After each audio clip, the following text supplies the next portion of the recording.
I'm Johnny Lieberman, and you're watching LNP. What does LNP stand for? Late Night Playset. Oh, yeah, that's right. I've been on there. Yeah, it's a good show. You should like and subscribe. Like and subscribe.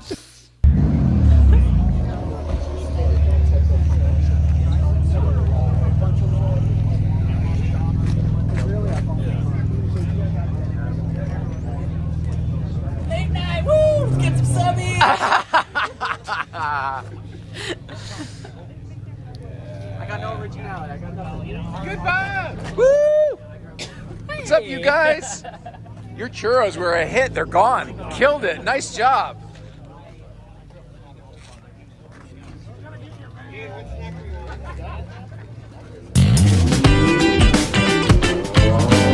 I love the MC life.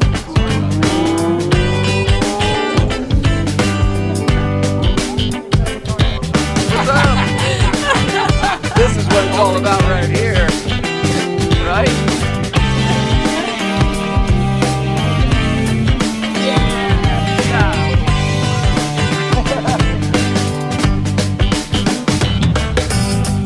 Hello, hello. Hello, hello, hello.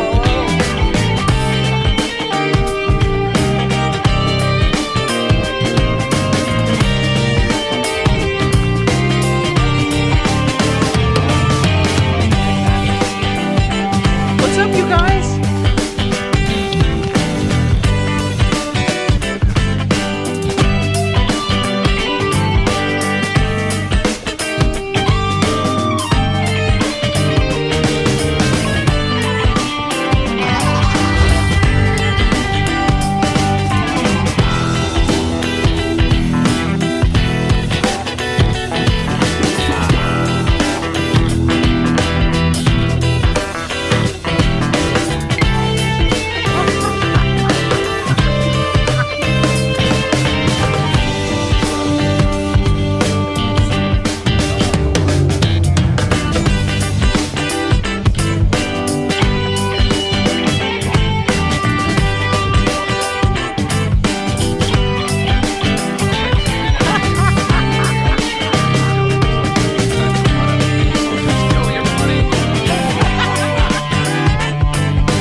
All right, everybody, welcome back. We are having a good time already.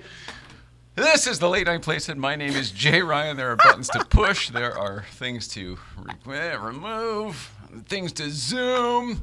Here, we're doing it all. Oh, it feels good. I got my Urban Outlaw shirt on. There's a reason for that. Welcome back to Late Night Playset. My name is Jay Ryan. The lady to my right is Nicole Ryan. We are the Ryans, and it's time to take a group deep breath.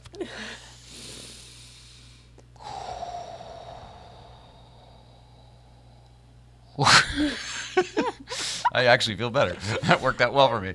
Hey, everybody. It is Tuesday, July 6th, 2021. Sorry about the Instagram audience. Once there wasn't a song, we got all confused. Here's the missus over here. Here's everybody. Hey, RB3 joined, 11 passed. All right. It is Tuesday, July 6th, 2021. And it's Tradecraft Tuesday, which means that the first thing I need to do before anything else is offer up one of two selection to the missus. These are courtesy of Tradecraft Farms and our friends over at Sticky Vape, which you can see just across the way there. They moved in just across the way. Brand new building in the Arts District downtown. Right as they move in, our guest moves out. It's going to be good stuff. The Stiglett is with us. He's going to be interning this summer, and currently he's sitting right over there. Hi. He doesn't have a mic, but that's what he looks like. And over here we've got the Instagram audience, so you're with us as well. And then the really exciting thing, we have Mr. Magnus Walker here tonight. We're going to be talking about the next big thing. The next big thing is his show over on the Hagerty channel. And season 1 was such a hit that they rushed out season 2. It's already shot, it's already in the can, it's already edited, and it's already coming out this very week. I'd love that. That's real. That never happened. That's awesome. You're awesome. You know that? Oh, gosh. You're way better than I am. This is why I'm really excited Joey's here, because he'll be able to push these buttons during this summer, which hopefully he'll be a little bit better than I am. Carissable is here. Hello, Carissable. Every time I see your name, I can't help but mention or bring across this little car here I'm so excited about. But over the weekend, I couldn't help but look at it and think about how easy it would be to paint the green yellow and do a little meatball and make the little white letters in the tires and put some X's on the headlights. So, I don't know. We'll see. I love this one as is, but it's possible that it may have to be customized. And or we might need another one to be customized. But this is awesome. So thanks, Crucible. The selections this evening are, Mrs. Ryan, from Sticky Vape. They're both sativa or sativa at least dominant. One is Christian Fletcher's Maui Wowie. Sorry, it's like written in mirror writing, mirror font. Maui Wowie cannabis pen. Maui Wowie.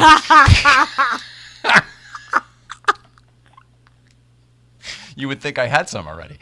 Or gelato, an old standby that always worked for you. That one. That's what I would have said, too. Is he a surfer? Yeah, he must be. He must be. This looks like... Oh, yeah, of course it is. Of course he's a surfer. It's a friggin' wave. Of course it is. I thought it was a beautiful... looked like a beautiful painting. All right, we're getting silly here. We got to get together here. There you go. It's silver, too. That's different. Usually they're white or black. Cool. So that's nice, too. Goes with everything. It's very, very Art Deco, Mrs. Ryan. Good choice on the base pad. All right, moving on. Yes, we got to get Magnus here in a few minutes, but there's a bunch of stuff we need to talk about first. Do we just want to open with the... Well, first of all, let me say happy birthday to Bobby Bass. We missed his birthday party the other day. It was a big one. A lot of our friends were there. Happy birthday, buddy. Sorry we missed it. It was very, very late for us, and when you hear about the weekend... You'll know there was just not a chance in hell. But super happy birthday to you, and now on to the weekend, Mrs. How was your weekend, and how you feeling after it? I'm worn out, but it was awesome. Yeah, you are worn out. You can barely walk today. Yeah.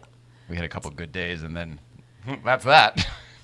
I've come to realize exertion really takes me up for weeks. Like, so when the elevator was out, like, stairs down, like, wore me out, and I didn't know. Yeah, that was an amazing thing. The piggyback ride was like, that only kind of worked, and it was really only the one flight of stairs where that would be, whatever. I hope that everyone knows just how much you go through and just how amazing you are to be able to put the smile and laughter on that everybody loves out of you. That would be hard for anyone, let alone what you go through. That's my opinion. Thanks. Do you realize that at all? No, it's just, honestly, I know it's hard to believe, but it's just kind of how I am. So I'm just kind of used to this. Well, not the physical part. That's new, but whatever. A lot of us think you are nothing shy of a warrior, and I don't know why I'm so confident that you're gonna get better. Like, I still feel like this is something you're just battling right now. Agreed. And I hope that... I hope you get better. How's that? All right, the weekend. Breakfast Club on Friday was amazing. You didn't go because of the heat again. If you watched the GVBC weather report on Thursday from Dasha, the Russian weather girl, she said it was going to be very hot, and it was. It was over 90. It's supposed to be the same this week, but good grief. I'd rather you come and us leave early than you miss it again. Even though we did a lot of other shit this weekend. Thank you. Just saying, you were missed, and you're missed every time. Like the people descend. Where's Nicole? I think I'll try to make it this week. Even though it's going to be hot. Good for you. Hey, Jean, see, everyone's loving that. Look at all the hearts you get from that. Look at that. Telefunken Motorsports is here. What's up? We wouldn't sound this good if it weren't for Telefunken Motorsports. And I guess the Connecticut School of Broadcasting. They should get a tiny bit of credit. So right now, I think Artie Lang is their only success story. Other than, like, local radio people and stuff. Anyway, okay, so after that, we did the Smoking Tire podcast with... that's why I'm wearing a watch, by the way. I went and found the only watch I own. You all know the story of why I don't wear watches, but I found the one back when I did the Apple Watch, and put it on for this watch podcast that we did with a guy named Ariel Adams. So I think that's going to be up in a week or so, but check out the Smoking Tire podcast channel if you're into watches. and the Smoking Tire podcast channel. That was Thursday, and it was an interesting way to start the week because we don't usually do much after Breakfast Club because we're usually worn out. So I came home and then I drove again and then went to work down at the Smoking Tire. They washed Yellow Car, so Yellow Car looks amazing. Thank you to Clinton down at West Side Collector Car Storage. Shiny again. I'll get to Saturday now. I showed up at Saturday where at some point over the weekend, I got a text from our friend and our guest today saying, hey, fella, I got something for you. And a picture of what it was. And I thought to myself, no way. Like, I know he's like a friend and I know that, this is the sort of thing that happens, but it's just still new to me. And I still feel like that imposter syndrome, like we're not worthy. We're not worthy. Is Wayne's World, right? So, but I get this text. And the shiny car on Friday leads me to the first thing Magnus said when I saw him on Saturday was, car's looking a little clean. I don't know. Because he was always a dirt, don't slow you down kind of guy. So he always kind of got it. Anyway, but here we go. Here they are, everybody. I've already even worn them. I wore them in the Malibu kitchen on Sunday, thinking I would see Magnus. I saw him from a block away. Oh, we'll get to that. All right, one thing at a time. Jay Ryan, tell a story right. Get in there. Look at these beauties. Huh? How cool is that? It's pretty right. I'm showing him now because I know we'll probably talk about him when he's in here, but the truth is we're here to talk about the next big thing, so I don't want to bombard him. Also, I would imagine that he may be tired of talking about this. But I am grateful to have these. I think they're super cool. I think a lot of you guys know that I have done limited releases with Nike in the past. I've done a couple of them. Back when the Back to the Future stuff was big, and the Hyper Dunk McFly came out with Toby Bryant. Yeah, you guys remember Toby Bryant, Kobe Bryant, and then we did the Power Laces as well a little bit later. And so I've been around limited releases from Nike. I know what this world is like, and I have been told from people inside why it is the way it is. So I actually understand this ecosystem. What I never expected was to be on the receiving end. So, because limited means limited. If you watch that Turtle episode of Entourage, just heard Matt talk about them. Wow, they actually look really cool. Yeah, here you go. Here they are in the flesh. And look at the different tartan inside. Anyway, limiteds are legitimately and genuinely limited, and they are that way for a reason. So that's why I just feel really, really great. And I'm wearing them. Screw everybody, I'm wearing them. Not everybody, but the people who said not to wear them. I guess it's an investment grade type thing where if I just left these in that beautiful rainbow box they came in and just forgot about them in a few years or whatever, they're actually quite valuable, like thousands of dollars valuable. They're I'm repping my friend. I'm repping my friend. These were free to me. I did nothing to get them other than rep my friend. So I'm wearing them. And the truth is, when I moved, all right, getting to Sunday. So Saturday I was with Magnus getting my new shoes. And then Sunday we were at the Malibu Kitchen at the closed Not a Car show where there wasn't a car in the parking lot. And we were there with Mr. Jay Leno. And in order to get him in, I had to move the sign and the Tony Rackley and I actually, we moved the signs and the police tape and all that stuff.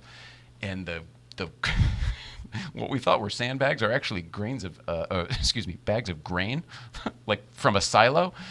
Oh, so my God. The bag tore open, and literally, these were just like a silo pouring grain all over my brand new sneakers. So they are definitely getting worn in well quickly. Mag is looking how he's joining us now in the studio. Oh, look at that, Joey. Joey, move that camera or your head. All right, so moving along. That was the weekend. We had a grand old time at Malibu Kitchen because there wasn't a car show. I know that seems strange, but that's what was fun to us. It really reminded me of the old days when you could have a conversation without a whole lot of noise. Just not the people, the cars, the whole bit. I was going to say it reminded me of old times. Like it was chill. Everybody was in a good mood. Benny was in a good mood. Yeah. Bill was in a good mood. Yeah. Maybe that's It's what a it nice was. little refresh. Yeah, maybe that's what it was. All right, so Magnus Shoes, Smoking Tire. So, all right, everybody knows that we had been trying to get Jay Leno for, I don't know, a month or so. I'd asked him, and he said yes the first time, which I couldn't believe. He's like, what is it again? And I told him, the Letterman thing and the whole, and he said it wasn't a problem and whatever. But then I saw him like a week later, and I was like, so when do you want to do it? He goes, what is it again? Literally the whole thing over again. And I was like, oh, I see how this is going to go. It may never happen. That's okay. Somehow this weekend, it was like it was like it clicked with him, and he knew what it was now, and now he understood it, and now he wanted to do it. And Jay Leno apparently is quite like me, where if you're not sure you want to do something, it's not getting done. But if you do decide that you want to do something, you want to do it. That's away. it. Let's do it. Let's get it going. So on Sunday when we were talking to him, and he's like, "Oh yeah. When do you want to do that? You want to do it tomorrow?" And I just smiled. I was like, "Yeah. I mean, we can do it tomorrow. It's whatever you want. If Jay Leno's saying yes, I mean, we'll do it whenever the hell you want." I explained to him that for the audience, for you guys, and just so you know, I did explain this to him. We go live at 5 with everybody so they can enjoy it. Lots of loves. Live at 5 Tuesdays and Thursdays. That just wasn't necessarily convenient to him, and he really wanted to get in here immediately. I thought he didn't want me to do too much prep. That's what I thought. He's like, yeah, all right, but I'll keep you on your toes. Anyway, so we did it. Jay came in yesterday, and we had a grand old time. You saw I posted on Instagram. I'm not sure when that'll be out. Obviously, that's quite a special episode. A little bit of a spoiler. Only very little talk about cars. That means we go only one other place. Places that I've never seen anybody ever go with him, and I've never heard him give the answers he gave. So I'm hoping that that the late night and the comedy people really, really enjoy it. And then the car people, there's some stuff for you too. Good stuff. Tedward, so excited for the show. Tomorrow's customs, poodles and potholes, rocks motorsports. Everybody's here.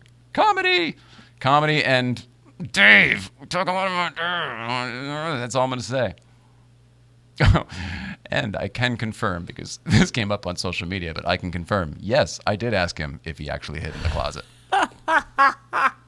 So go watch The Late Shift this weekend and do your homework to find out what the hell Jay and Jay are going to be talking about.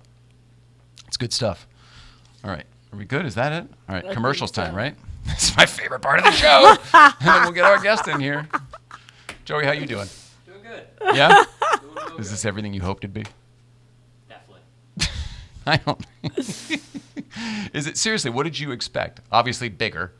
Well, yeah, Thought this was in a sound stage. The thing for people who've never seen the stage before is just from the camera angles, it looks massive. And then you see it in real life, and it's like, whoa. He's like, I'm sitting in the kitchen right now. I don't understand how this works. Sitting in the kitchen and in the studio all at the same time. They say all that separates men and boys is the coverage for their toys. St. Clair Insurance has coverage for your toys. Currently, if you own a car, you should be aware that the automotive market is all over the place. The values of cars are skyrocketing. Nothing is plummeting, by the way. I haven't heard of a single car where like, oh, that's not worth anything anymore. Neither have I. Everything is moving, and it's definitely in the upward slope. So good business would be going to get your car evaluated, and then the second thing immediately you're going to want to do is, once you can say it, is to check out your car insurance. Highly recommend St. Clair Insurance for your automotive coverage needs, especially for your collector cars. They specialize in collector car insurance. They have Hagerty, of course, but they have many, many others as well. They have something that will suit your needs, and most likely, from our experience, less than the big box competitors. So coverageforyourtoys.com, coverageforyourtoys.com. Coverageforyourtoys.com. Love you, Jeff St. Clair. Need a lift lately? Cruise into a healthy holiday. Somebody needs a new card. Cruise into the second half of 2021 with Cruise into Wellness CBD. The cruise is with a Z. Enter promo code LATE NIGHT for 20% off your order at cruisintowellness.com. Cruisintowellness.com. Cruisintowellness.com. And then my personal favorite. Hi, this is Jay Ryan from Late Night Playset, reminding you to please like, subscribe, and comment below. This feeds the internet algorithm and eventually us as well. Be a pal, like, subscribe, and comment below. It will be fire. And here is the smoke that denotes the fire. I'm not going to let too much of it. Oh, that's more than I thought. All right. Well, that is what it is. Okay, let's take a very quick break and tell everybody about a few words from our friends at Oh So Delicious Hot Sauce. I'm going to move this camera over there. I'm going to get Magnus in this chair, and we're going to talk all about the next big thing coming up on the Hagerty YouTube channel. More to come right after this Late Night Playset.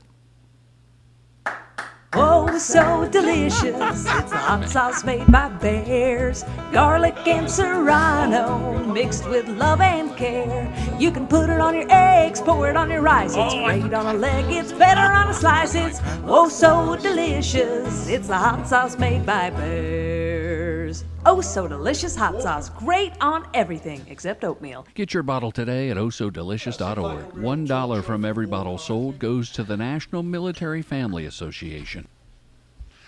Oh, yeah. And where's the interlude?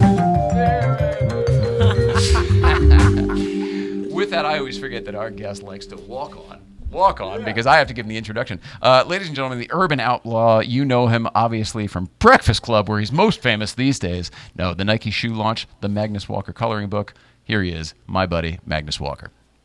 Hey, kid. Hey, man. Welcome. Good Good whatever. Always with you. What's up, my brother? Here's a little gift for you. Oh, thank you. That's Never like awesome. to show up empty-handed. I love For it. kids of all ages, you know. I love it. Bring that mic to you wherever you are comfy. Here we go. Oh, spinning that around. Yeah, Got we'll the get water hiding. Get everything out of the way. First of all, I want to congratulate you on having the Stiglett in the house. Thank you very much. We are very excited about that. Yeah. We really are. I need an extra set of hands. You around here. certainly need you got so many cameras now, you certainly do need an extra set of hands. And congratulations on having the top dog in the hot seat yesterday. That was a big deal. Yeah, big deal when Jay comes to you. You know, that didn't seem weird until after he left and we couldn't figure out what was odd. And it was having Jay Leno in your house. Yeah. Not just on your screen. But, Got it. Well, he's been to your place. You must know what that's like. Jay's been to my place a couple of times, yeah. And people always find it strange. Wow, Jay came to you. So congrats on Jay coming to you. It's a big deal. What did he think to the set? Oh, Lord. Let's talk about This Jay is on where the I- set. this is Did he where sit I- in this chair or that chair? He sat right where you All right, are. that This feels is good. This is I can where smell him. This is where I feel like it's the stay tuned moment. How much should I be saying about this? I mean, say You're a whatever good showman. Say whatever you want. I mean, come on. He's Well- a king. We definitely talk about it. Yeah? Yeah, we definitely talk about it. So that show is not aired yet, so you don't want to say too much about what he talked about, right? The truth is we're trying to get that one sponsored because it's Okay. kind of a bigger deal. Yeah, of course. So I don't want to say too much Yeah, just of because course. theoretically somebody's going to pay for it. I noticed he had some sort of sport coat suit jacket on. He wasn't full denim. He got dressed up for Yeah. us. He asked, it's video, right? And I go, Yeah. he saw a picture of the set and he goes, it's video, right? I was like, that would be a shit ton of effort for us to have gone through to not. And he said, okay. And I think that meant I'm going to dress up. Yeah. Ironically, when he came to me, he also didn't wear the denim outfit. He had a black T-shirt on. Everyone freaked out that he wasn't in the Canadian tuxedo. We didn't wait for this. Yeah. Who's this guy? I don't recognize him. He's not wearing denim on denim on denim. Did I tell you this story one day? First time I ever went to him back in 2012, and I snuck into the back corner of his vast warehouse, which is overwhelming when you first go there. But I found the holy grail of denim shirts on a rack in the back bathroom. And I swear to God, he must have had at least 48 denim shirts on this one rack in a back bathroom in the corner of the warehouse. All the same size and almost all the same shade of faded denim. It was just, I took a photo of it. It was like one of the few things I took a photo of because, of course, there's a sign that says no photos, but no one pays any attention to it. But we've all seen the cars, but the 48 denim shirts in an old disused bathroom, which was obviously put it in the storage room back there in the back corner bathroom. There were about 48 denim shirts on this rack. It was just such a cool shot. Anytime I've ever been to like the back shop room of a dealership or something. Oh, Stiglett, would you get Magnus's water too? Thank you so much. Since you work here now, thank you so What's he much. I doing? have somebody to do that. He's got a water for you too. Oh, You're water fresh, boy. a fresh one Okay. as well. Yeah. Well, this one's, You perfectly can room have them both. You can have them both. Is this on the Tonight Cup? The Tonight Show Cup? It's Whoa, black. thank you very much. That's right. I'll be seeing you Thursday, don't forget. Oh, I won't forget. Thursday morning. Your mum's very persistent, I got to say. Oh my God! How do you think he's here? Of course, absolutely. Donna's laughing right now. I bet. Yeah. Donna. There she is. Whole family. Persistence pays off. It's a family affair. I don't remember what the hell we were talking about, but yes, it The gets back room weird. at the dealership. Oh yeah, the back room of the dealership. They have Jay's denim shirts. all of those, the shop guys, they have like a laundry service. Yeah. And they all come, and it's just, if a guy's name is Ted, he's got 6 of those 6 outfits. Teds, yeah. Exactly. And I'm guessing, I bet, it never occurred to me, I bet Jay just runs everything through the same type of thing at I the think shop so. there. I don't know if he has an outside laundry service, and I asked one of his that's a good guys, point. how many shirts does he have, and he has over 100 of them. Oh, my God. So 2 Jays in house. This must have been a magic moment for you, like Devil Trouble, right? Yeah, a Yeah? little bit. It got weird. It was It awesome. felt weird. It got weird. It was awesome. Weird in a good way or weird in an awkward way? Nothing about... Did you meet him downstairs? I guess you had to. I didn't. You didn't. You I just didn't. he I buzzed in him and he came Hey, up. it's Jay Leno. I swear to God, it was like Seinfeld. Hey, it's Jay Leno. Like you, we know him. He's a car friend. Yeah. It's not odd to Different talk to environment. him. It's not odd to talk to him. It wasn't odd to ask him. It was a little weird to finally put it together, but once he wanted to do it, it all just happened so quickly. Getting him here, easy. The moment he came into the set and we kind of started doing the thing in the lights in this environment, it got weird. It got weird fast. Do you think, in a way, it was this strange role reversal of you were the guy behind the desk, he was the guest? Was it partially that? Possibly. He was awesome. He wasn't weird at all. I think You was, were weird. I think it was. Yeah, the first time you were here, I remember Did you there was wear a your weird Leno's thing. Garage T-shirt like that? No, that's for you. This is for you. This is solely for you. Because I didn't wear these shoes. I Oh, thought that'd be weird. yeah. You just Grammar gave me balls. the Yeah. shoes. You don't want to do that. So back to Jay. I mean, The moment he got here, it was like the best Jay Leno I ever saw comedically and entertaining-wise was the Jay Leno with David Letterman. And the best David Letterman I ever saw was the same. I told him, in my opinion, you two were never better than when you were with each other. And he has sat in those chairs for Dave before when they were Yeah. on late night. Like, he's just been in this environment. Once he was here, he kind of just got back into that whole thing. And it wasn't so much role reversal. It was more like I kept... You know how they say you're supposed to listen and not think about what you're going to say next? Yes. That's all I would find it like I'm watching Jay Leno on television. Like, oh, wait, I'm here. he's here. I got to do something. It's a big moment. Did Yeah. he do a monologue? No monologue. When are you having Letterman on the show then? You got gotta the have Letterman on the show now. Letter dude. We've been trying for a long time. Really? I hope that this helps us. catalyst. I think once everyone sees the conversation we had and how it's really mainly about those days, I think maybe it'll open doors that are already ajar. Yeah, the door. They're already ajar. Did Howard Stern come up in the conversation? You know, he brought him up at one point, Yeah. and I completely forgot about that whole thing. Yeah, so I'm yeah. hoping Jay comes back at some point because I would love to talk It's about almost that. like an East Coast, West Coast. Are you Biggie? Are you Tupac? Right? Type Right. of thing. Yeah, and I asked him a couple things that inadvertently led to things that were controversial with Howard Stern that I completely forgot about. He's like, well, you know, Howard said. And I was like, oh, pretty good. Howard got involved or whatever? Yeah, Like, I of didn't course, even, that's of not course why I'm Howard bringing it gets up. involved. Like, I was interested in the backstory of whatever the thing, not the controversy. Yeah. So that leads me to another question. Now that you've got Stiglett. Do you want to sit here? No. Okay. But now you got Stiglett and we're talking about Howard Stern. I mean, whose character on the Stern Show would Stiglett be? Is he, What a great question. is he like the Artie Lang character, or is he more the Fred Norris character? Well, he or- hasn't said anything yet, so he's more Fred Okay, Norris. more Fred Norris. Yeah.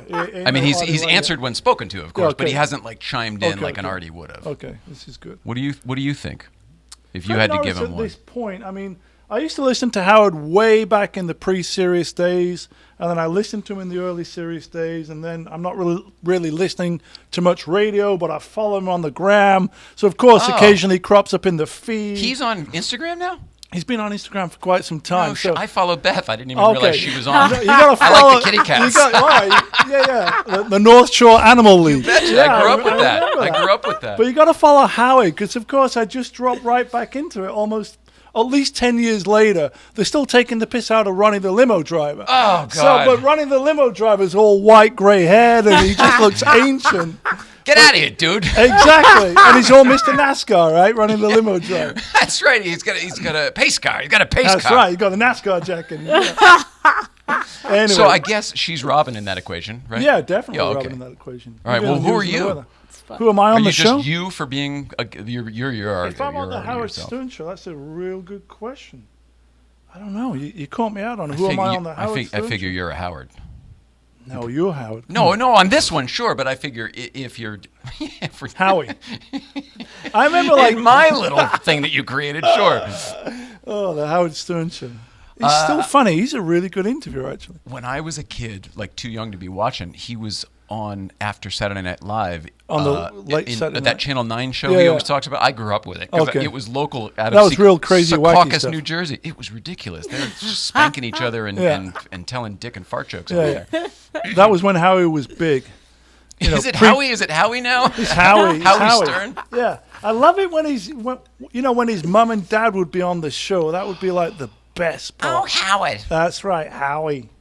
Shut up! I told you not to be stupid, you moron. That's right. That's right. It's like did you, watching did Larry you like David. the movie? Private Parts? Yes.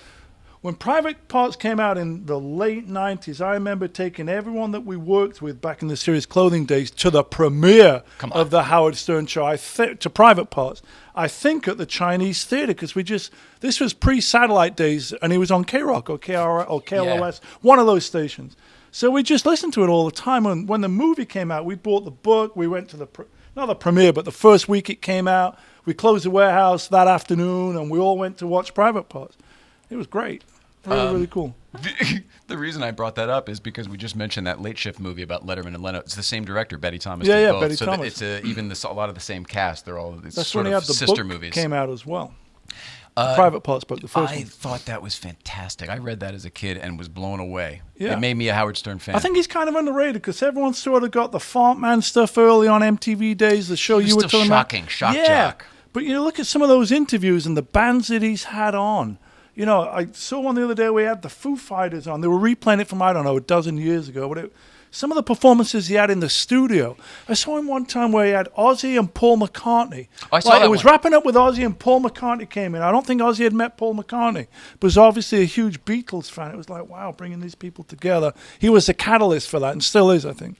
Oh man, So, I yeah. love it. You really can. You know this stuff. Why? When are we going to get your podcast going? You should be doing this job. Well, for me, it's one of those things where it sounded really exciting when we spoke about it, and then, I moved on to something else, and I'm one of those things where when I'm 100% committed, I'm all in. If I'm not 100% committed, I'm not going to start it until I'm ready to commit. Because, I was talking to Hannah earlier on today, I go, good enough is not the way to greatness, right? Sometimes people are, it's good enough. I go, well, that's not how you become great, right? Good enough is not greatness, right? You got to put the effort in. Everything needs to align. Your mojo's got to be flowing. I'm just not in that headspace where I want to commit to doing it because I know internally I'm not at this moment in time. I got a lot of other things going on, creative juices flowing. And it's just more fun sometimes to come in and do these. So Yeah. not Well, I was quite going to ready say, yet. I wouldn't want to lose this element, too. Like, if you did all of a sudden, then you didn't have time to do this with me. That would bum me Yeah, out. so when it's meant to be, it'll happen. We'll leave it at that. I will say, your new space, and I don't know how much you want to talk about that on the air, but your new space that you will be occupying soon has several places that I went nuts about thinking like, oh my God, I could do something so cool. You could do something so cool, but like I could help you do You something guys could so do it too. cool Yeah. in a few of those little environments, and I just can't wait to see what you do end up doing. Yeah, we'll save that for another episode. I'll talk on Fantastic. a little bit with Air every day. All right. It's amazing how quick time flies there. I spent 3-4 hours there today. We moved a desk in for Hannah. She's vibing. Oh, It's so got a- she's seeing how to be to work there. Yeah, we've set up the writing room environment. There's just a lot of really inspiring spaces there, environments that I know are going to be great for creativity. And the building already, it's 1925, it's already 100 years, almost 100 years old. We're feeling good about it. Time flies when we're there. It's a new project. I like projects when it comes to architecture and building. I've done a few of them. The warehouse, at one time I had a former Mason's Lodge in East LA that was built the same year, 1925. So I like the process, whether it's cars, property, buildings, whatever it may be. I like the project of putting my own personality onto things. I was talking to someone the other day, I said, for me, the car is like a blank canvas of my expression, and I can put my individuality onto the canvas, which is the car. And I think in a way, buildings offer the same opportunity to sort of create your own vibe and add to what's already there. So, yeah, we're super excited about it. And we'll talk about it some other time. I don't want to get too deep into that yet. No, because, you went. Let's move on. That was great. That was freaking to awesome. dwell on it for a minute, I've lived in downtown since 1994. I don't think I'm moving out of downtown until 2022. And I'm not really into numbers. When it's ready, it's going to be that way. And it was the same way when I bought the building in the Arts District. I'd lived in a loft before, and, I didn't move into the building till it was ready because I don't want to live through construction when you're there. I'm fortunate in the sense that Hannah and I, there's no deadline on we have to be out of the other place that we own. And, so that gives us the freedom to take a little bit of time. We haven't lifted any hammers yet. We're vibing out the space, trying to figure what goes where. We're going to remodel a few things. And it's not something you want to rush into. Did you ever see that movie, The Money Pit, from the 80s? Yeah, Tom Hanks and something. This will be a slippery slope like that. Well, no, I was going to say, but that, if anybody who's ever seen that movie, you just can't live in your house when you're trying to do that shit. It just doesn't work. It just doesn't work. At all. But real quick, before we get to next big thing, we probably should talk about this stuff since we're here. That's how they come out of the box if you want them distressed. That's how they end up distressing. It's pretty amazing. How has this been for you? Well, it's been overwhelming. I could show you, on my phone, on, the old IG, there's hundreds of postings of people that either got them or didn't get them. I mean, this was a journey that started in 2018 with my buddy Pele Steve, who at the time was in charge of Nike SB. He reached out with hey, what do you think about doing a sneaker collab? But I should backdate the story because there's an interesting story behind the shoe. When Tamir Moscovici's trailer for Urban Outlaw came out in June of 2012, everything always goes back to Tamir. If you're tuning in, Tamir's film Urban Outlaw sort of opened up my horizon and I suppose put some exposure on me and shine the spotlight on me. It helped the rest of us get to know you. Yeah, so we shot the film in February 2012, and it's amazing that soon it'll be 10 years. And in June of that year, we put a trailer out. And it sort of went viral. We didn't know if, 500 people were going to watch this or 5 million. But this trailer came out and it got picked up by Top Gear the first day and sort of went viral. Within a couple of days, I had an email from this guy, Sandy Bodecker, who was in charge of Nike Action Sports SB. And he reached out and said he was a Porsche fan. He'd seen the trailer to Urban Outlaw. And, could we talk about hosting a Nike Design Summit at the Loft in downtown LA? And I said, sure, no problem. He goes, I'd like to sort of host a 2-day seminar with our merchandisers, our designers, and we're planning for the year ahead. And I'd like you to be involved and give us the tour from an inspirational point of view. And by the way, can we see a rough cut of the film? I go, well, the film's not even ready yet. Let me get a hold of Tamir. Long story short, Tamir threw together a really quick rough cut. Nike flew him down from Toronto. They hired the Soho House, and we screened the first rough cut of Urban Outlaw 4 months before it came out to about 30 people from Nike at the Soho House. And we're like, wow, something's going on here. Like, where's the connection between the film and Nike? And I suppose it was just doing your own thing, thinking outside the box, and passion was the theme that ran through that. And Sandy said, if you ever need anything, just let us know. We like what you're doing. And then I never really thought about Nike for a couple of years. But I have to back up even further because as a kid, I was a cross-country runner and I ran in Nike waffles. And this was in the late 70s. So I'd sort out this Nike connection, but wasn't really wearing Nike. I was in my Doc Martin phase. And then, unfortunately, Sandy passed away in 2018. We went up there for his memorial, met Pele, met the whole team. They're all into cars. We did some driving. And that was the catalyst for the shoe. But it took almost 2.5 years from that point to the shoe coming out. So this is a very long-winded answer to your question. I'm so as happy to how did because the people shoe don't come realize out. what was involved in the backstory. They think, oh yeah, they called you 6 months ago, and boom, here we go. Yeah. Well, when Pele first approached me, I said, I don't skate. He goes, doesn't matter. One of our pro skaters, he's a Porsche guy, a Shod Ware. I think you two would get along.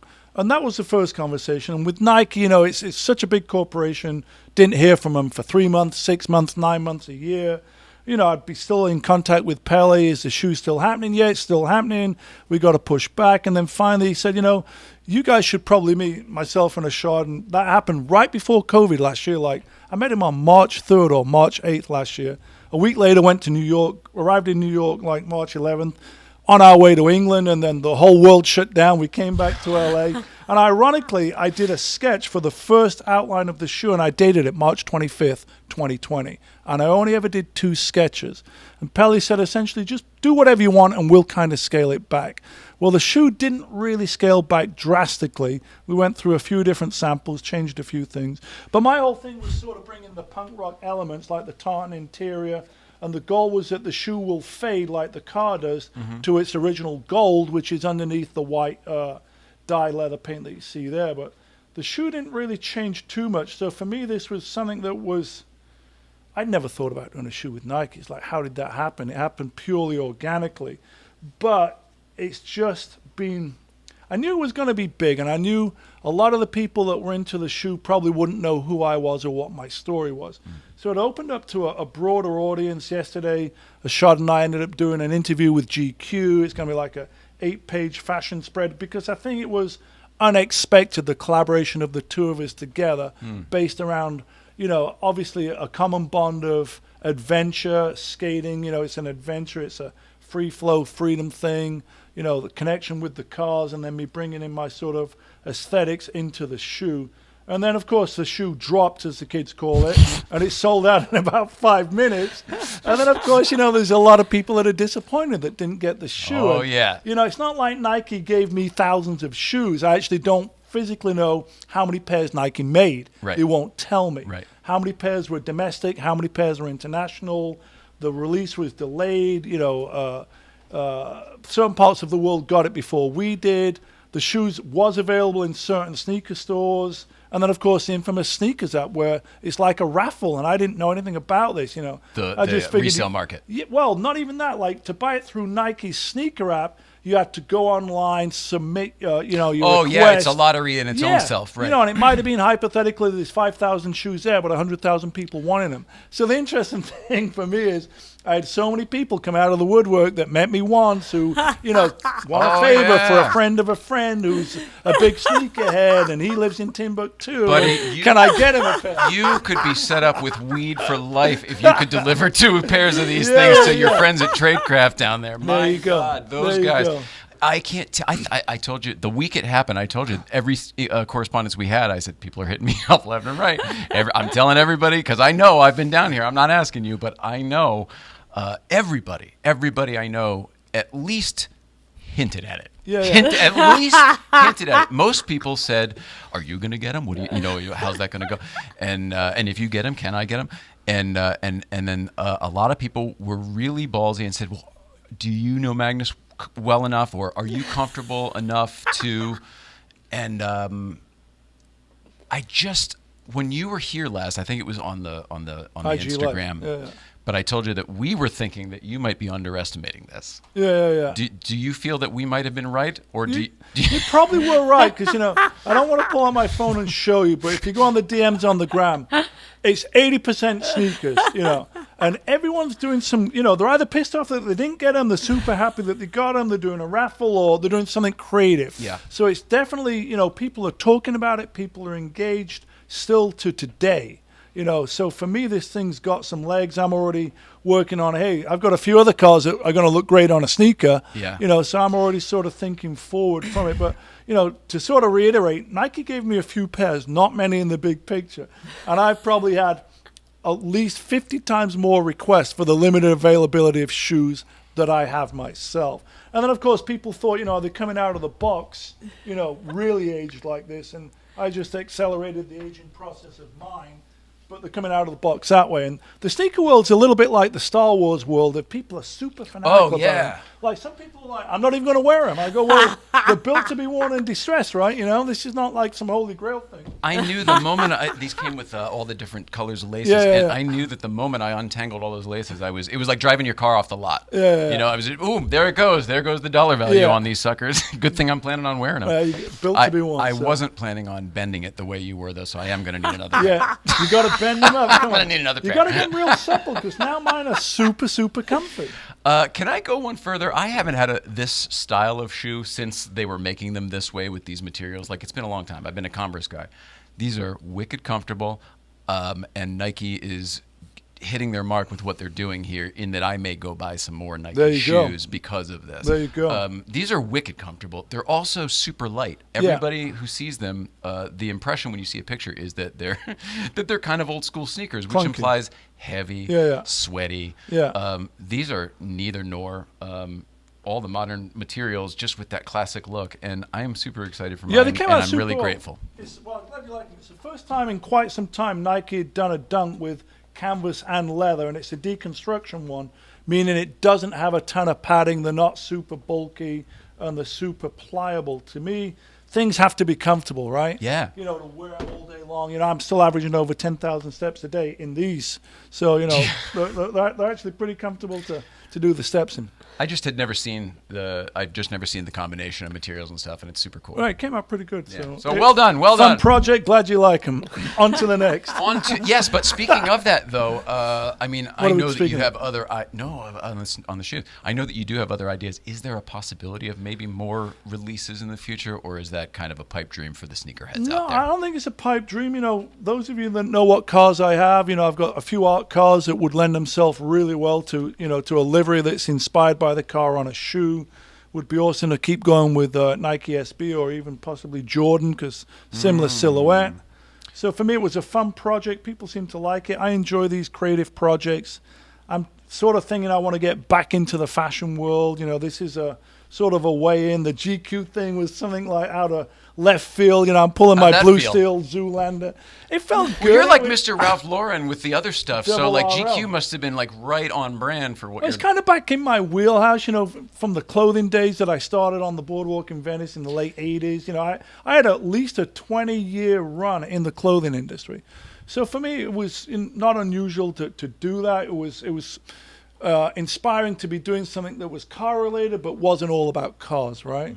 You know, it was a great collaboration, and hopefully the story comes out pretty good. It was fun. The photos looked good, and I just enjoying things that keep my juices flowing, you know, from a creative standpoint. Yeah. Whether it's design cars, buildings, remodeling houses, whatever it may be. Where did you do your shoot for that? Did they come to you, or did you go to a studio? They or came something? to the warehouse, you know, cool. and then, of course, I had to go in the LA River, so we had both cars in the LA River. Cool. So that's, you know, one of my new favorite go-to spots. Speaking of which, you posted a picture yesterday of an old truck in the LA River with all the birds and everything. Man, or it might even been today. Man, that was Yesterday. a cool photo. Yeah. What was that about? Was that? We're just on the shoot with GQ. It was around Oh, that's 5 what o'clock. that's what you were doing. Yeah, we were in the river. Shot and I, 2 photographers. We're doing this shoot for GQ, 2 cars in the LA River, and then I'm literally on my way out, driving up towards the ramp to get out. That truck comes, so I stop. I get out the camera, of course, straight away, and I'm trying to zoom in on him. He's probably 200 yards ahead, but all of a sudden the birds lift, and I'm like, click, click, click, click, hope it's in focus on the iPhone. It was just one of those moments, and to me, that's what's great about LA.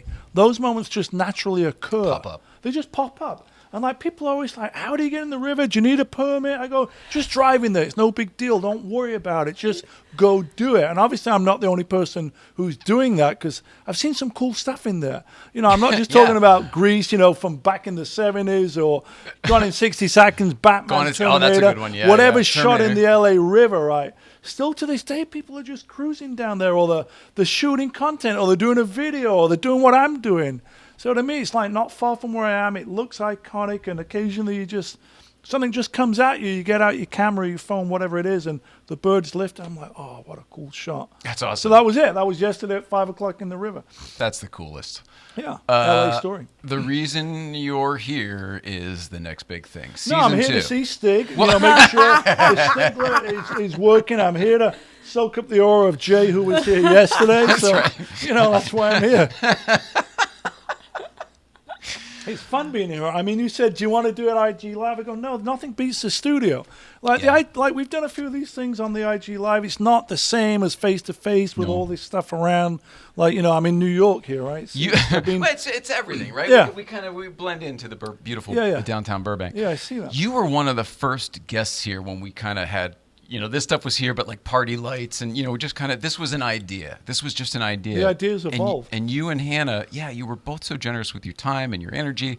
And and quite frankly, you were very supportive of what we were doing, you know, calling it a creative space and liking what we were up to and stuff.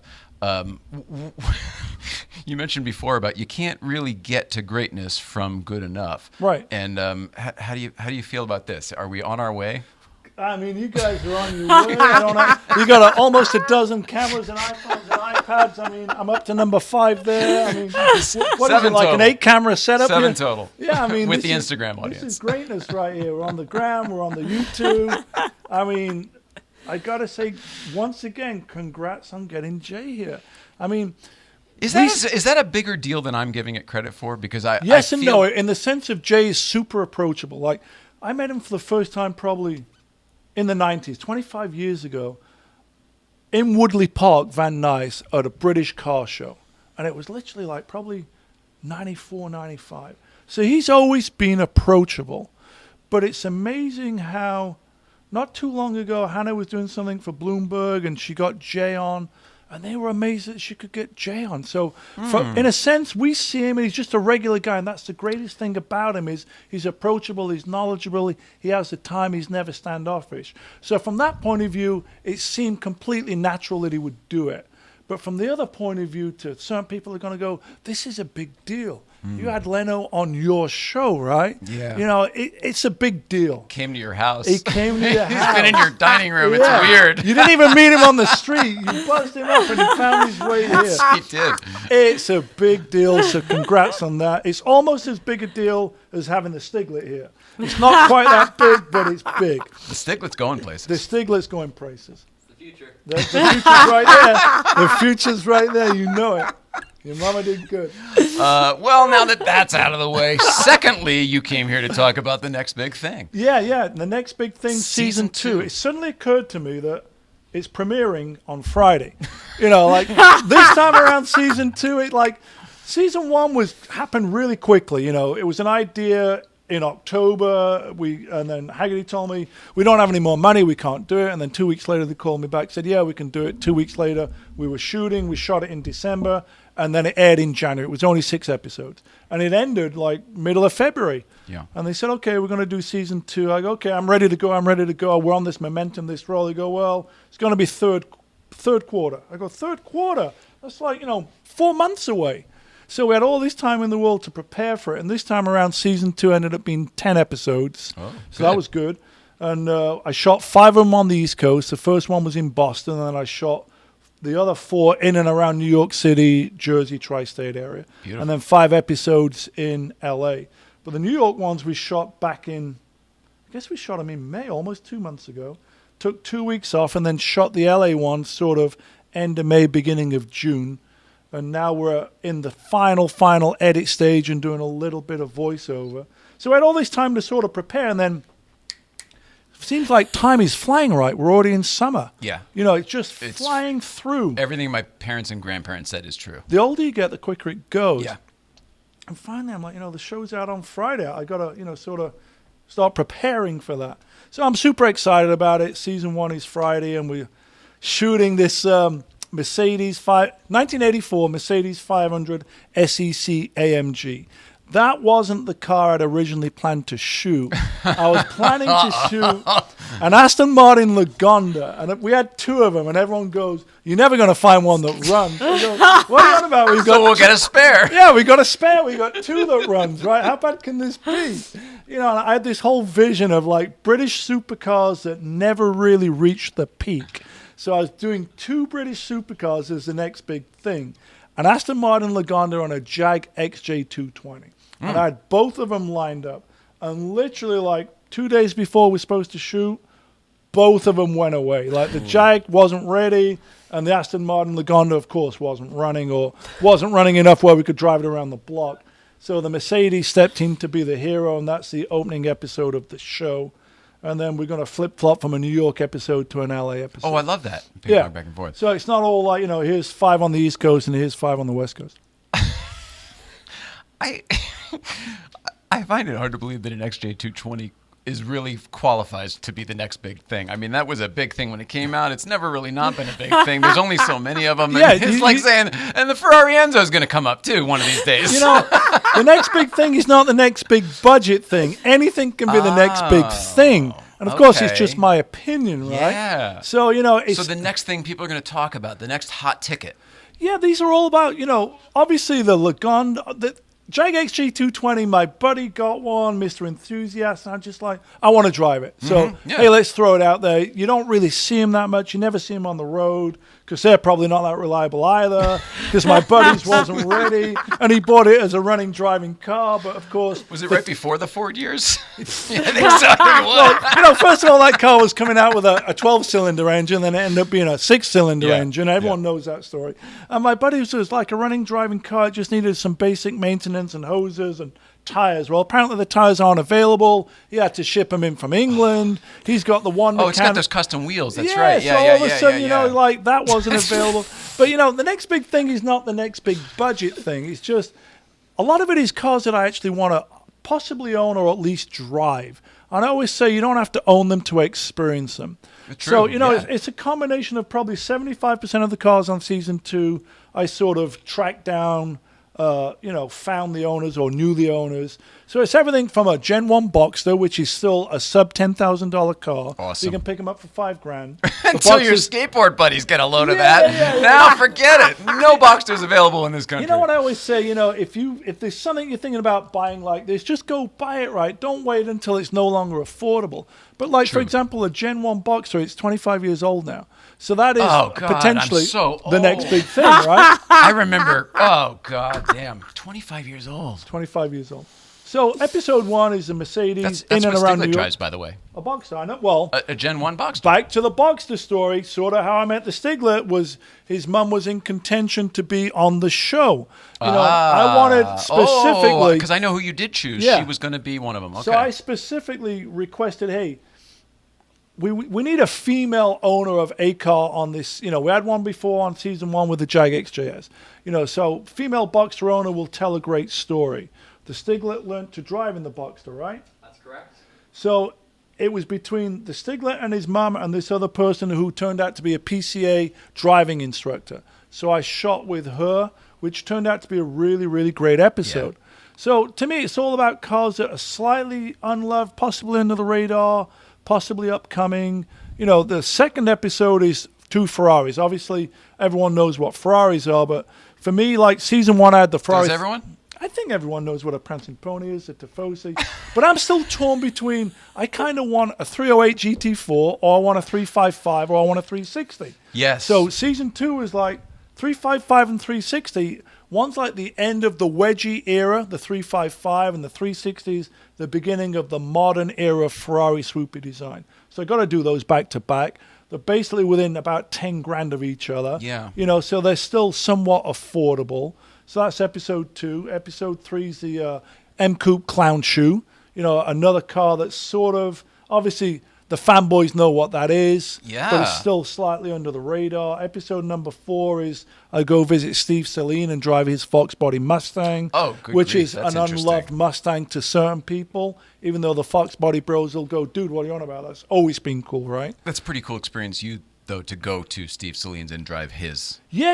I'd personal. done an IG Live with him last year, and it turned out to be a cool guy down in Irvine, somewhere near there. Yeah. And so, I toured By the OC airport, I think. Yeah. So I toured the whole facility and then drove one of their cars in the Crest. And he's a fascinating guy, from a race background and everything that, his involvement in the Ford GT program. And he's really just a cool guy. So that's episode 4. Episode 5, I go back to New York and drive a couple of cars I've always liked, and one that I owned, a Saab 900 SBG Turbo. That's my favorite. What year? I think, was it 88? No, that's 88. Towards the end of it. Yeah, that's end cool. Of the run in Talladega red. And of course, whoa. I got to stop. Is the cladding still gray? Yeah, cladding's Cool. still gray. I got to stop by IKEA, right? Because, I can't talk about, Swedish cars, Volvo and Saab without talking about IKEA. So I got a little skit where I go to IKEA in Red Hook. Get some Swedish meatballs, I do get the some whole Swedish thing. meatballs, Yeah. and I get a barbecue, and then I end So up wait, you were in New York for this one? So you went to IKEA in Jersey, I'm guessing. No, there's an IKEA in Red Hook. In There Brooklyn. is one in Red Hook. Right yeah. there where the Yeah. ferry Yeah. is, near Sonny's Bar. So right. I go on a little errand run. I drive from Gowanus down to IKEA at Red Hook and pick up some meatball. And then I drive back to Williamsburg, of course, where all the hipsters are. Brooklyn in Sweet the till house. Brooklyn, right? And I fire up this little barbecue with the Manhattan skyline there at the drive-in theater, and I'm grilling Swedish meatballs sort of out of the hatch on a barbecue grill set on an oil drum, looking at Manhattan with the sun going down. So that's episode number 5. That's perfect. Yeah, so for me, it was I can't wait. Yeah, that's a really, really cool episode. We start off in Brooklyn. There's a cool vibe going there. So Always. a lot of these are not so much the deep dive, all the technical info and specs on the car. It's more sort of the feel and the vibe of what the car delivers in a certain environment. It's not like how fast is this car going to 0 to 60, and it's not a deep dive into it. It's more of like a lifestyle look at owners, their stories, and why is Mark from Zurich Classic Motors attracted to Saabs, right? And why does he call these Saab Motors company Zurich when obviously Zurich's in Switzerland, and it could have been Stockholm Classic Motors or whatever it might have been, right? But there's a whole story behind that. Backstory. Yeah, you got to tune into episode 5 for the Swedish meatball story in a Saab 900 SPG Turbo. Oh man! So that's kind of how. Did you drive a Volvo as well, or did you just bring that up because? Oh, no. Correct. No, let me tell you the Volvo story, because one of the cars I was really pushing for on the show was Irv Griffin's 3.2 million mile. Merv Griffin. Irv. Okay. Merv Griffin. Merv Griffin. I know Merv Griffin. Yeah. Irv Griffin was a new. Unfortunately, he passed away in 2018. Merv's dead too. I met him in 2014, and his story is awesome. He was a school teacher, commuted about 100 miles a day.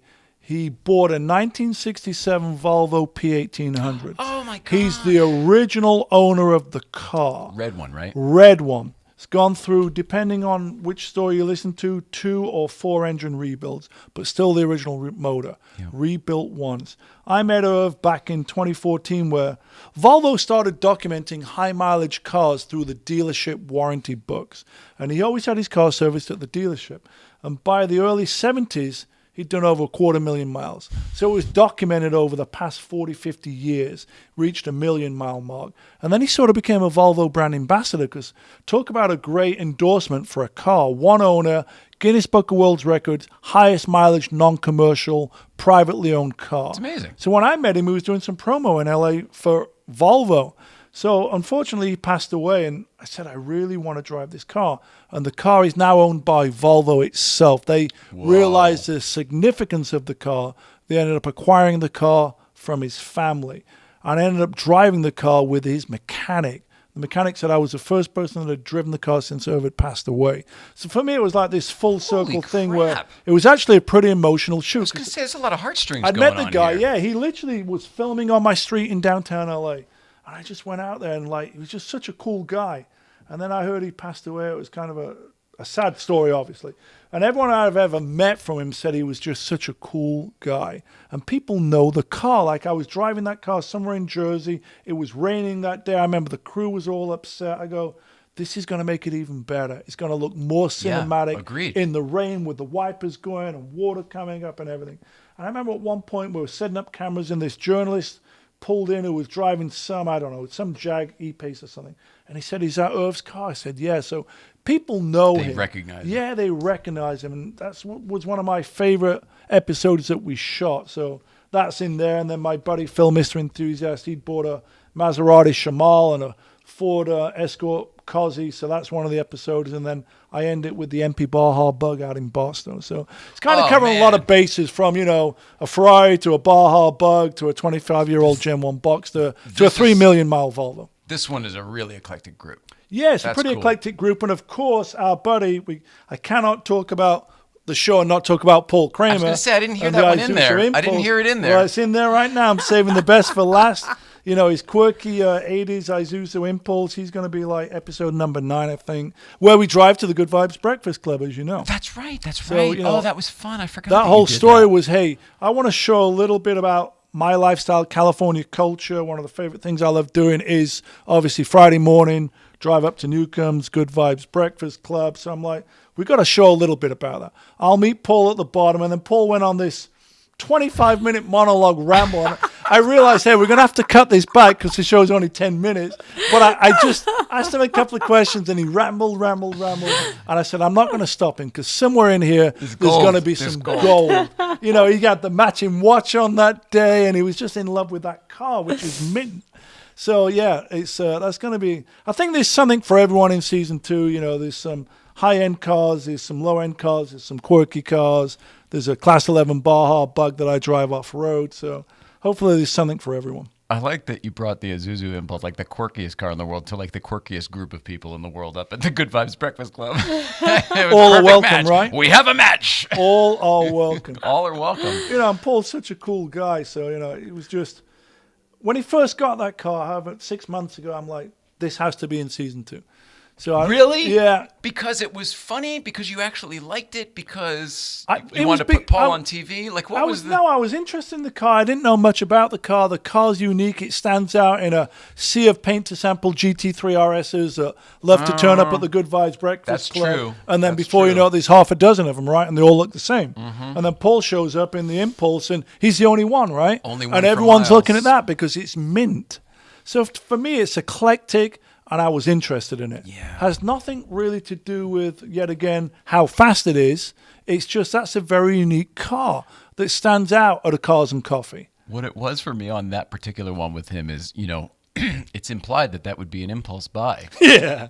He was looking for That one of was not those an things impulse for buy. a long time, and he got the good, clean one because he found it and paid for it, Right. He really wanted that car, and I don't know if he'll have it forever or not, but he really loves it. Yeah, and he got Loves a great it. example, but that's part of the journey. It's like back to the Ferrari 355. It's owned by Coco that owns this high-tech automotive from Oh, I Silver love Lake. it. Yeah, Coco's great. And he'd been looking for one for 25 years. He fell in love with it when it came out in whatever year it was, I guess 98. I'm probably saying the wrong year, but it's late 90s. So he'd been It looking was at, in The Rock, right? So that was 95, so somewhere mid-90s I probably. think it came out in 95, so yeah, it's 25, 26 years old.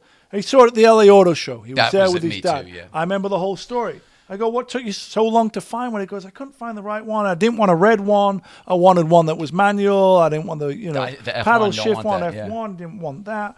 So, sometimes it takes a long time to find a certain car, and other times, like, a car will find you tomorrow that you weren't looking for. It's the truth. When that 355 came out, I thought it was the best looking Ferrari in ages. I always liked the 348, even though I've always Yeah, me heard that too. was not the best Ferrari to own. I always thought the looks of it were killer. It's like a baby Testarossa. The 348. Exactly, but again, all the good parts and none Right. of the bad. And this felt like a shaved version, even more so, Right. just even a little better. And then I never liked Ferrari until maybe recently. I never liked, from what you talked about, the 360 Modena swoopiness. Basically, with the moment they got rid of the grill badge and all of the bright work and everything, I was kind of like, what happened to Ferrari? And I can't interesting- wait to watch that Well, episode the where you interesting compare thing the about two. having those two cars back to back is the 355 is the end of that era, like I said earlier, but they're only a couple of years apart, even though they're probably 10 years apart in development. Right, technologically. Yeah, when they came out in 95 and the other one ended, they're only like, a year apart, For but sure. they look so different.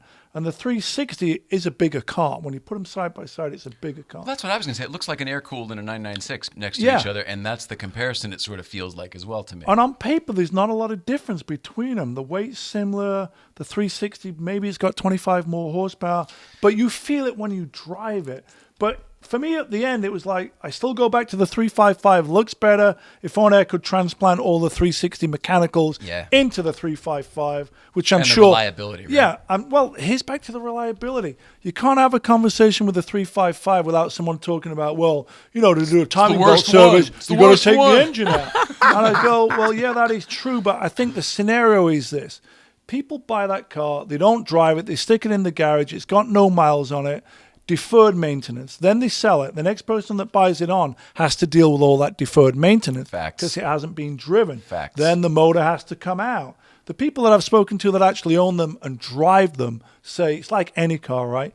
You need to drive them to make them reliable. The fluids need to flow through. It's the lifeline, the blood of the car. We all get that.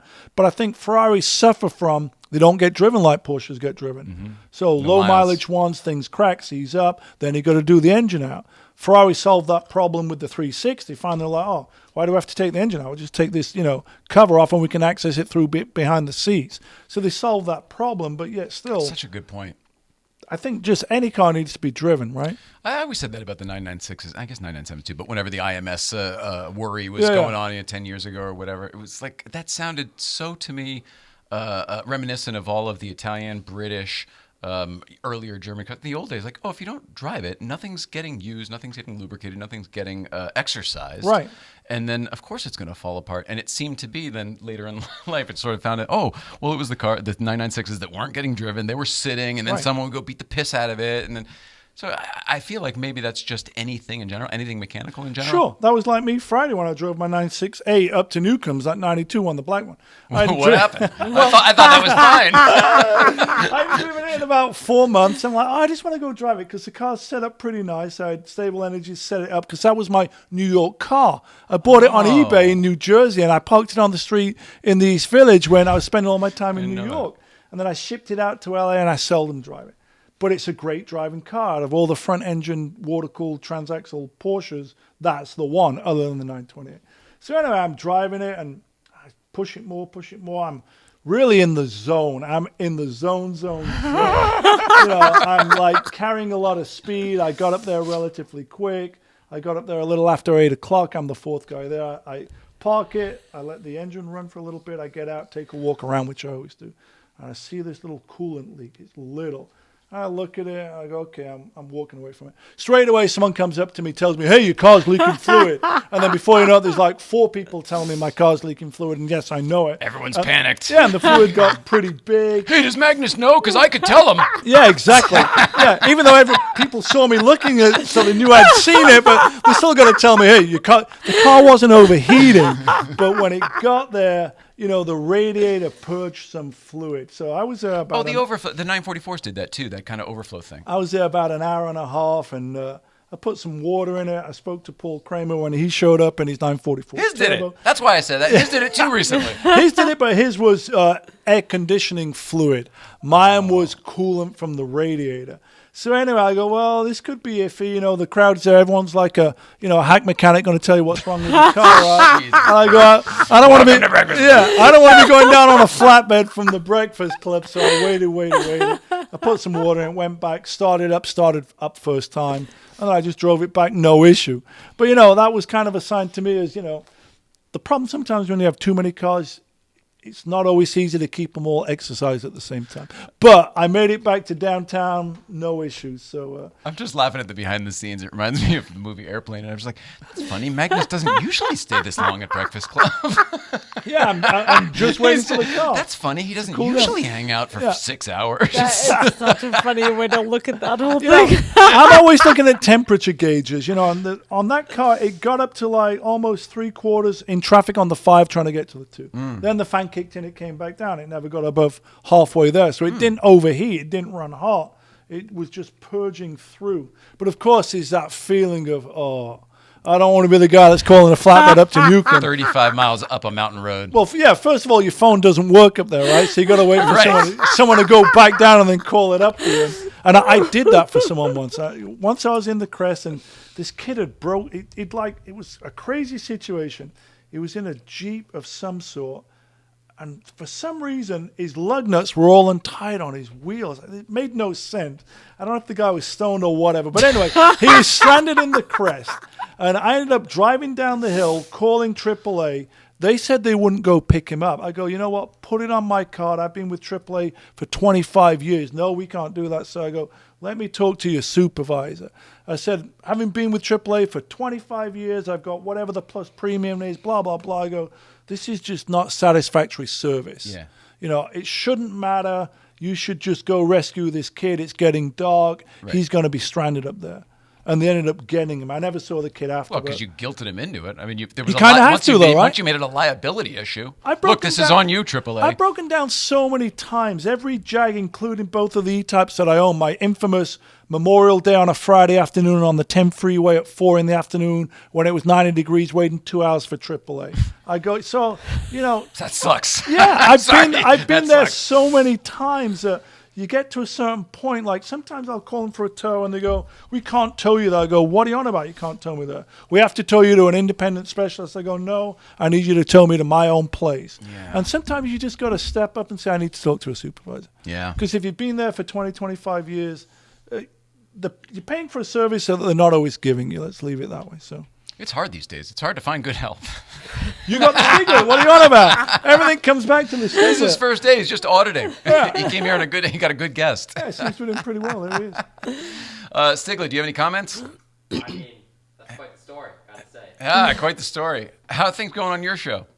Well, we haven't had an episode in 6 months, let me just say that. Oh, all right. But we're planning to shoot tomorrow. If you are subscribed to my channel, Time flies, and then you only have 24 hours in a day to edit, so it's like... All right, you don't have a microphone over this thing. I thought it'd be a little quicker. Subtitle. But Stiglett's shooting a new episode for his show tomorrow, and your channel is just called the Stiglett. The Stiglett. So check it out. That's the Stiglett. actually, I mean, the Stig from genius. Top Gear, as Yes. in Pig and Piglet. I think Now, it's adorable. Stiglett, how many official Stigs are they on Top Gear? Let's see, you had the first guy, Yeah, and then you had Ben Collins, yeah, and Michael Schumacher for an episode. I remember the Michael Schumacher one. yeah. Oh god, I feel like there's one more. Wasn't there a girl at one point? I don't know, I don't think there was. Was there a female Stig? I thought there was, or maybe it was just a joke. Maybe they dressed Danica Patrick up or something. Or Sabina Schmidt? Oh, Sabine. It might have been Sabine, yeah. True. Because then Oh, there's that all the breaks my heart. variations. So like, you know, you Stig's American cousin, Stig's German cousin. Oh, yeah, that's right. I forgot about all that. Yeah. Is there an Australian Stig or something? Yeah, of course. And then you have the U.S. version, of course, like you said. Yeah. Actually, there's three. How is the US version of Top Gear these days? Well, we have a friend on it. Yeah. And he's been, well, I guess we have a couple friends on it, but Rob Corddry and Dax she's worked with, and he's been here. And I'm not saying this because he's been here. We really like it. You like it? We really like it, but not necessarily because it's the best car show ever. It's just the Chemistry is good. The chemistry. It's about the three guys. And you got Jethro, funny Brit that can drive. Hot shoe. He's fantastic, Yeah. and it's worth watching. Obviously, some things you can tell are a little written. Some things are more fun than others, but you can tell that they were finding a groove and enough that they, like you, they fast-tracked a bunch more episodes. You got to get into the groove. I mean, Madonna was all about that, right? Donna was? Madonna. Oh, Madonna. Pop star from the 80s. Yeah. She was in that chair dropping Madonna F-bombs. sat in this chair? Dropping F-bombs left and right on Letterman. Yeah, you remember that? Was that when she got up on the table, or was that That was someone Drew else? Barrymore, but still the same chairs and same desk. Who's been on this table that you're aware of? Drew Barrymore did the famous Happy Birthday, and then Mark Pitta, the comedian, recreated it here.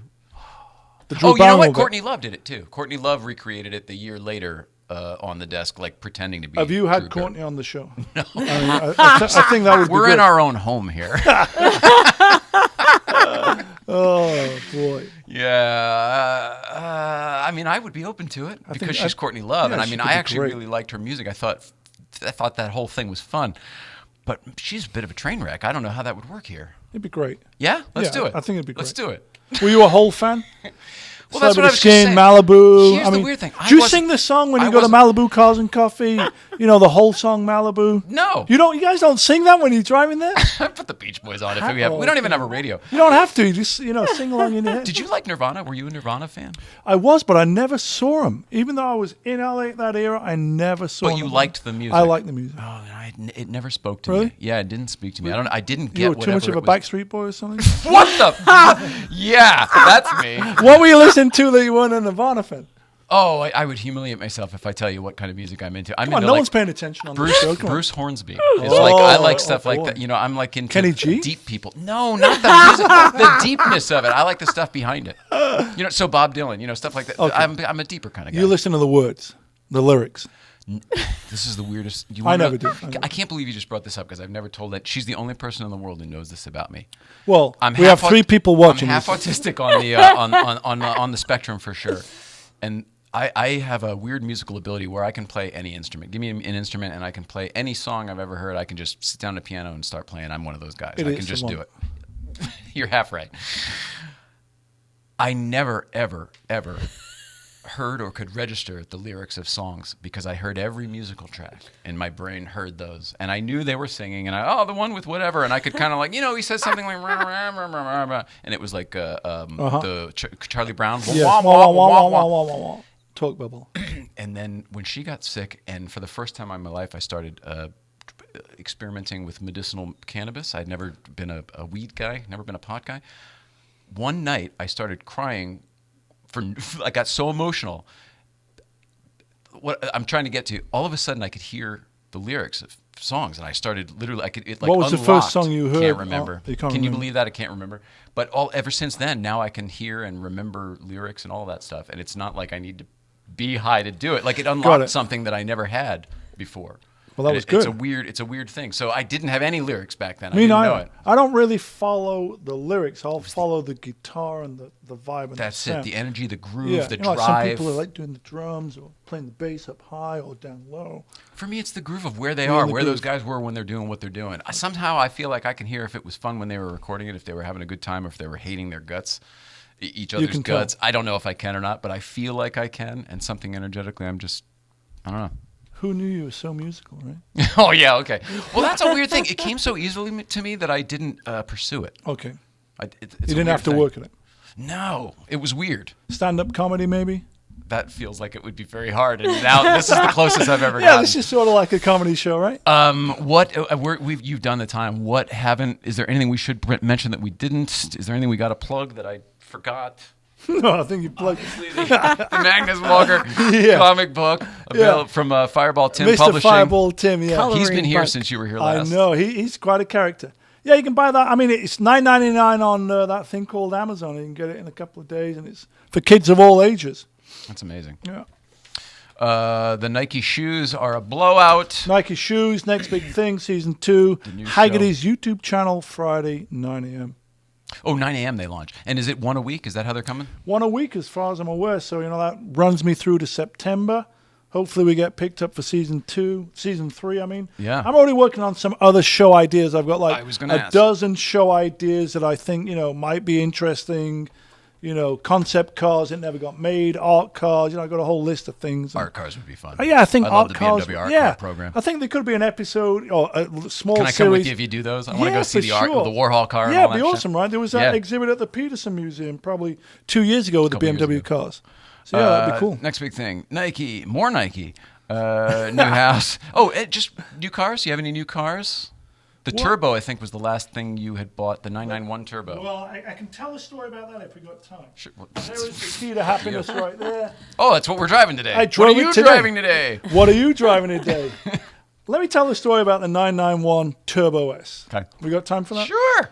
Another Paul Kramer story.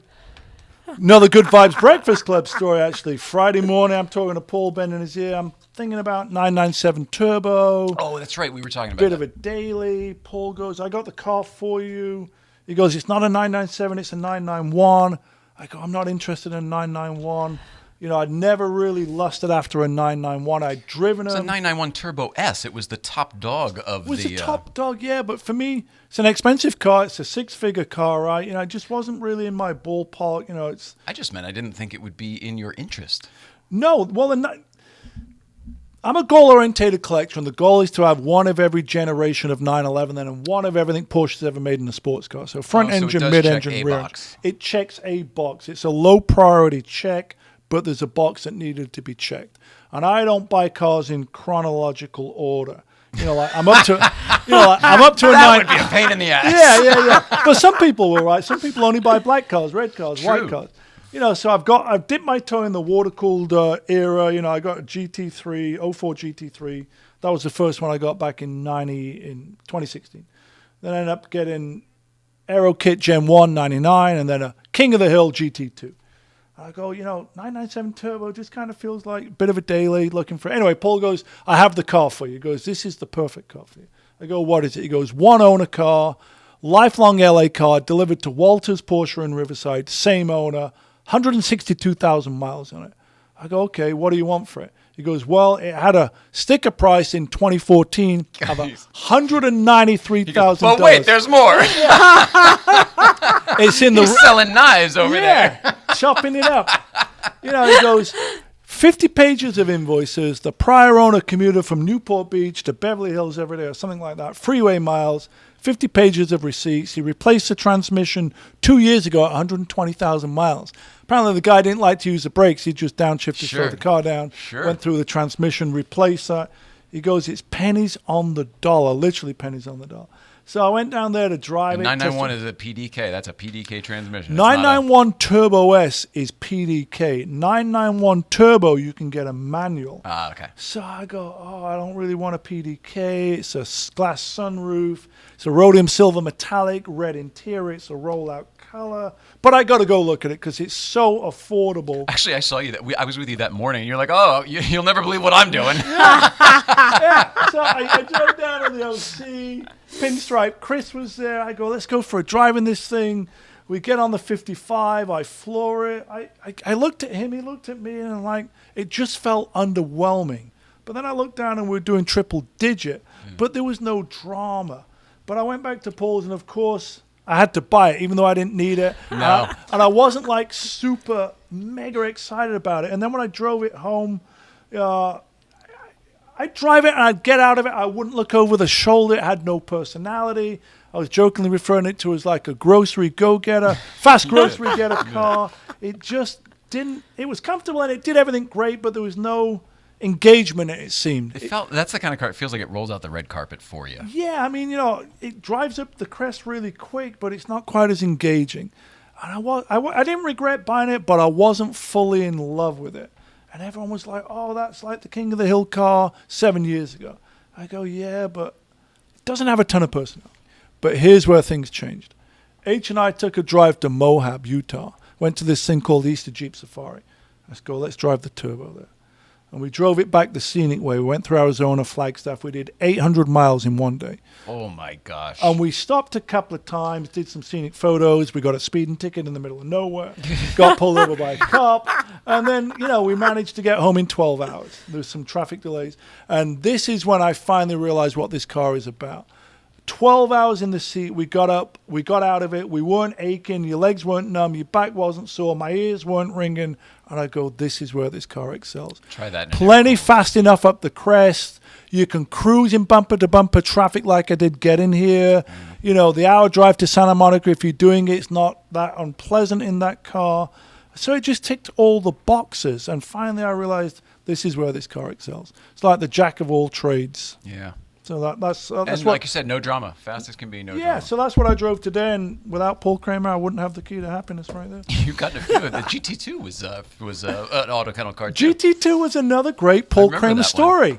Lifelong LA car. I'm the third owner of the 996 2002 GT2. Similar story. 92,000 miles on the GT2. So the moral to the story is, after I'd bought the 991, I really started looking, what do these things actually sell for? They're six-figure cars all day long. But the average one had 20, 30,000 miles on it. Mm-hmm. So the person that's looking for a 2014 991 Turbo S, not interested in one with over 100,000 miles on it. But for me, I've looked at plenty of others that don't appear to be in any better condition than the one I have with 165,000 miles on it now. And they're twice the price. Yeah, it's not like four guys thrashed the crap out of it and it's beat up. No one ever sat in the passenger seat. You look at it and go, sometimes I say to people, hey, how many miles do you think this car's got? And they go, I don't know, 40, 50. And I go, no, it's got 165,000. They can't believe it. Yeah. So I felt the same way when you showed up. The thing's gorgeous. Yeah. It's just so new and shiny. I mean, the other thing, too, is I can't really... Well, 992 is out, so it's a little easier now. But your car and, 6 months ago or a year ago, I couldn't tell the difference between that and a brand new one. Yeah, I get it. So I just look now. Killer deal. I just now look at the front hood, and the 992's got the squared off front I love hood. the straight hood. That's like the giveaway, and then the rear end to it. But I keep trying to decide, do I leave it stock? Because I don't really leave much stock. And then I got this crazy idea of doing other things with it. And then I go, nah, just leave it stock. Because I think it's the highest mileage 991 Turbo S in the country. Oh, well, so you have that as well. But also, we said this one time before, it's nice to be able to be invisible. It's nice to be able to just... Yeah, and weirdly, you kind of blend in that car in L.A. That's what I mean. And you can't do that in most of your other rides. No. Yeah. Oh, there goes Magnus. There he is. Almost under the radar. I mean, talking about blending in, Sunday we went to Malibu Cars and Coffee that was a no-show. Everyone comes up to you like, what did you drive? I go, 2002 Chevy van. That was true. You want to be under the radar? 2002 Chevy van, you're under the radar. Because 4th of July weekend, I don't want to be driving anything that stands out. No, it's true. You noticed all those cops on Everywhere. PCH, right? Everywhere. Yeah, so you want to... My theory on any holiday weekend, whatever it is, Memorial Day, Labor Day, whatever it is, 4th of July, if I got to drive, I'm in the van, super low-key. Do you own that van? I mean, is that a Yeah, I've had it for 20 years. I pulled At least. I pulled up at the new house the other day. I pulled up behind this van, and I'm waiting for Magnus to get out of the. Oh, are you about size 14 or? It looks like. Yeah, Chevy Puts van. the lotion on it, skin, or else it gets the hose again. You know, I'm hauling stuff around. There's Home Depot trips. We're moving furniture. The van's kind of a cool place to be. 'Cause Utilitarian, you need to have that. Yeah, I didn't you know know- you had an invisible car. That's good. That's I good. got a few, but the van, I really like driving the van. It just blends in. How you doing? We good? We're good. All right. Yeah, we're good. Let's see. I know there's some stuff I'm supposed to say. It's on one of these cards. Here it is. Cue card. Thank you, Mr. Magnus Walker. Go follow at Magnus Walker, obviously. Check out the YouTube channel, which is everything's at Magnus Walker. That's it. Still no website? Working on I that. It's got- theoretical someday when you want to sell some more shit someday. I got a placeholder there. Yeah, Okay. yeah. All right. So that's two. That's it. Yeah, that's almost it. That's almost it. Thank you to... We didn't do the East Coast feed. We didn't do the other stuff. But thanks to Jay Leno, Smoking Tire, all the other stuff. All right. We are back on Thursday with Kurt Bradley, automotive journalist. You know Kurt? I know Kurt. All right. Writes for Jalopnik quite a bit. He does, yeah, exactly. And comes up to Breakfast Club when he's Kurt in town. took a photo of me at Coda with an American flag behind where I'm wearing this big Texas cowboy hat that I always pull it out on 4th of July. He's a good photographer. Yeah. And a good writer, too. But that's nice that you at the Circuit of the Americas showing your know, stars and stripes. And Finally became a U.S. citizen like 2 years ago after being in the country forgot for about that. 33 years. So Dual citizenship. Yeah. Still got the Union Jack passport. You know, best of both, I guess. All right. I love you, Magnus. We both love you. Stiglett, feel we the love. all love you. Yeah, we love, Stiglett's getting a lot of love in the house. we love everybody on Instagram over there who is loving us Are back. those the grammars? We love everybody on YouTube. A whole lot of love here. It's please like a love Led one Zeppelin another. song. That's right. Do you know the words to that? No, You don't even I know got to the start listening to all those Oh, old a whole songs lot of again. love. Yeah, I told some embarrassing stuff. What are you going to do? Please love one another, and we'll see you next time. That's right. Love the one you're with. That's it. All right, we out?